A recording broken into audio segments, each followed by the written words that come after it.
Mon propos maintenant n'est pas d'étudier le livre entier de l'Apocalypse, mais seulement de partager quelques aspects du premier chapitre de ce livre. L'apôtre Jean était le disciple bien-aimé du Seigneur Jésus-Christ. Cet homme de Dieu fut emprisonné dans sa vieillesse à cause de la parole de Dieu, du témoignage de Jésus-Christ. C'était en 95 de notre ère. Patmos est une île d'un aspect très aride à environ 100 km au large d'Éphèse. L'apôtre Jean était là, seul, et se posait beaucoup de questions à cause de la situation de tous les saints. Depuis 60 ans, il avait vu le travail de Dieu progresser et la parole de Dieu croître et se répandre. Mais maintenant, une persécution soudaine s'est élevée contre les chrétiens. Beaucoup furent mis en prison, beaucoup furent tués, beaucoup furent chassés de leur maison de force et beaucoup comme des masses rétrogradèrent par amour du monde. Même à l'église d'Éphèse, le Seigneur avait dit, tu as perdu ton premier amour. C'était le premier endroit où Apollos avait travaillé. Paul aussi avait travaillé, puis Timothée, ensuite Jean. Ces croyants avaient été bien enseignés, malgré cela, ils s'étaient refroidis. C'est pourquoi l'apôtre se pose une foule de questions. Maintenant, la grande question qu'il pose à Dieu est, Seigneur, pourquoi es-tu si silencieux? Pourquoi la dispersion, l'apostasie, le retour en arrière? Pourquoi reste-t-il si peu des brillants témoins du Seigneur? Réponds-moi, s'il te plaît, Seigneur. Dieu avait la réponse. Je crois que la parole de Dieu montre que lorsque nous arrivons à la fin des temps, le diable deviendra très actif, extrêmement actif, particulièrement contre les serviteurs de Dieu. Il se peut qu'ils viennent très habilement à travers la maladie, la tragédie, le conflit, la dureté de cœur, mais il vient aussi dans une grande fureur. C'est pourquoi Jean se sentait si abattu et découragé.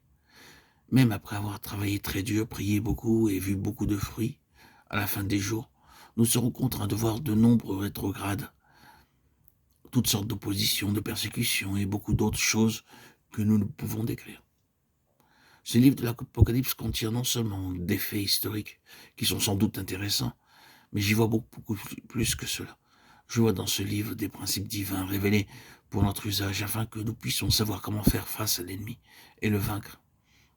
Il peut avoir des méthodes subtiles, mais il est un ennemi vaincu.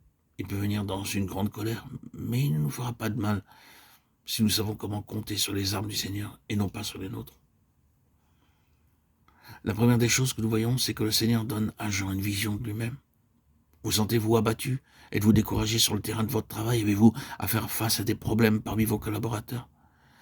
Permettez-moi de vous faire une suggestion. Demandez au Seigneur de vous donner un nouvel aspect de sa gloire.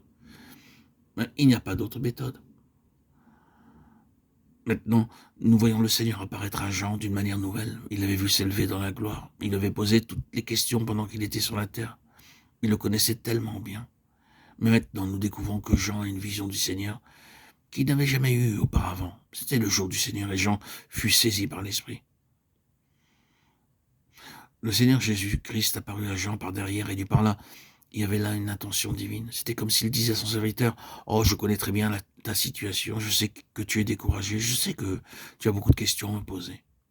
Mais Jean regarde dans la bonne direction, tu regardes dans la mauvaise. » Dans toute sa sincérité, ses yeux avaient été détournés du Seigneur pour regarder aux situations.